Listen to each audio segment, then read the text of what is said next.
Namo, good morning. Thank you for joining me for our daily practice check-in. Listen, listen, listen. This beautiful sound calls us back to our true home.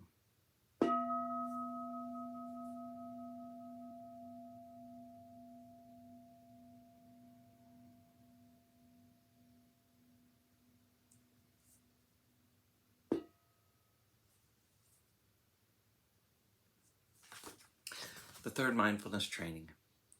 Aware of the suffering caused by sexual misconduct, I vow to cultivate responsibility and learn ways to protect the safety and integrity of individuals, couples, families, and society.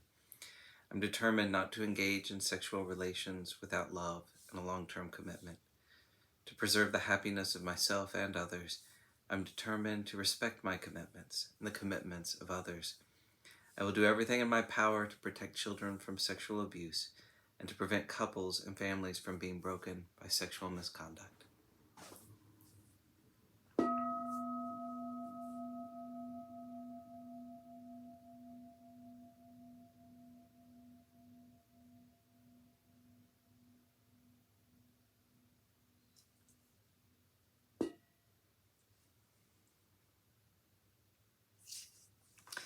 For Dharma reading this morning, we're beginning a section on awakenism by Ajahn Sundara from her book, Paccuppanna, The Present Moment. The focus of our practice is on allowing the mind to calm down. We don't need to worry about how many insights we will have or how many problems we will solve. We are learning how to stabilize the mind. And stabilizing the mind has nothing to do with wiping out the mind. It is an exercise where we keep reminding ourselves to be present. As we do that, we notice how many times the mind runs away somewhere else. We learn to be with the mind. Buddhism is really more like mindism. The Buddha was simply awake, so you could call it awakenism. When we think of it like that, the mind becomes really light. There are no memories attached to the word awakenism. How many websites on Buddhism have we seen over the last 20 years? Our minds are bursting at the seams with knowledge about Buddhism, right? I like simple things. Bud means awake.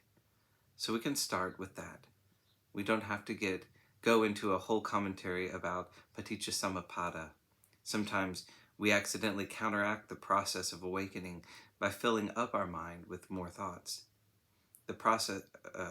We can be very attached to thought, particularly in this culture.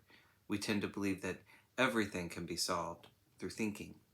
We can become completely besotted with thought and strongly loyal to the thinking mind. But in Thailand, if you start thinking too much, people say you're a bit mad. We don't try to wipe the mind clean. We just allow it to settle.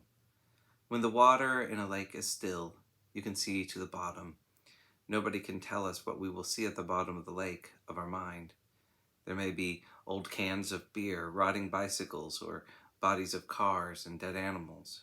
We shouldn't imagine that when we calm the mind, we're not going to see all the rotten memories, miserable thoughts, and so on. Calming and stabilizing the mind facilitates seeing, and seeing can lead to understanding, not through thinking, but by allowing the wisdom factor to appear. Insight doesn't necessarily have to do with thinking. We might suddenly drop the thought and realize the understanding grows. For a minute, we can drop the thoughts that have been clogging up the brain and jump into the void. Actually, it's not a void. It's a jump out of our security zone. And it's not a big jump. It's just a freedom jump. A loving jump.